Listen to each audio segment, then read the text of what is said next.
இப்போலேருந்து Powell ஃபுட்ஸில் கருவேப்பிலை பருப்பொடி, முருங்கை பருப்பொடி ரெண்டுமே கம்ப்ளீட்லி ஆர்கானிக். அது எப்படி ஆர்கானிக்னு சொல்கிறீங்க, அதை எப்படி இயற்கை விவசாயம் பண்ண முடியும் அப்படின்னு நிறைய பேர் நம்பாமல் கேள்வி கேட்குறாங்க. கண்டிப்பாக முடியுங்க, அதை நிறைய பேர் செஞ்சு காமிச்சிட்டு இருக்காங்க. அப்படி செய்கிற ஒரு இயற்கை விவசாயிட்ட இருந்து தான் இந்த தடவை கருவேப்பிலையும் முருங்கைக்கீரையும் அவர் தோட்டத்துக்கே போய் நேரடியாக வாங்கிட்டு வந்திருக்கோம். இயற்கையாக விளைஞ்ச கருவேப்பிலையும் கீரையும் உருவும் போதே அதில் அவ்வளோ வாசனை டிஃப்ரென்ஸ் இருந்தது. உருவனப்புறம் எப்போவுமே வீட்டுக்குள்ளே நிழலில் தான் காய வைப்போம். அப்போ தான் அதில் உள்ள சத்து, கலர் எல்லாமே மாறாமல் அப்படியே இருக்கும். கீரையும் கருவேப்பிலையும் மட்டும் இல்லை, நம்ம பருப்பு பொடி தயாரிக்கிறதுக்கு யூஸ் பண்ணுற எல்லா மளிகை ஜாமானுமே இயற்கை விவசாயம் பண்ண விவசாயிங்கிட்டேருந்து வாங்கினது தான். இந்த மாதிரி ஒரு இயற்கையான முறையில் தயாரித்த ஒரு சத்தான உணவுப் பொருளை உங்கள் எல்லாருக்கும் கொடுக்கறதுல எனக்கு ரொம்ப சந்தோஷம். நான் மட்டும் இல்லை, என்னைய மாதிரி இன்னும் நிறையா பேர் இயற்கை முறையில் பொருள் தயாரித்து வியாபாரம் பண்ணிகிட்ருக்காங்க. அவங்க எல்லாருக்குமே உங்கள் சப்போர்ட்டை கொடுங்க. முக்கியமாக இயற்கை முறையில் விவசாயம் பண்ணுற விவசாயிங்களுக்கு நம்மளோட சப்போர்ட் ரொம்ப தேவை.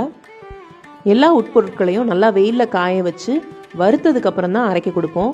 ஏன்னா ஷெல்ஃப் லைஃப்காக நாங்கள் எந்த preservatives, colour additives, flavour additives எதுவுமே ஆட் பண்ணுறதில்ல. எங்கள் பருப்பு பொடியை அரைக்கிறதுக்கு நாங்கள் கல்லரவை மிஷினில் தான் அரைக்க கொடுக்குறோம். அப்போ தான் சூடேறாமல், அதோட மனம் மாறாமல், அதில் உள்ள சத்து எல்லாமே முழுசாக உங்களுக்கு கிடைக்கணுன்றதுக்காக. So from now on our paruppu podi is completely organic and natural and handmade too. நம்ம பவல் ஃபுட்ஸோட பருப்பு பொடி ஆர்டர் பண்ணுறதுக்கு ஸ்க்ரீனில் தெரியுற நம்பருக்கு காண்டாக்ட் பண்ணுங்கள். தேங்க்யூ.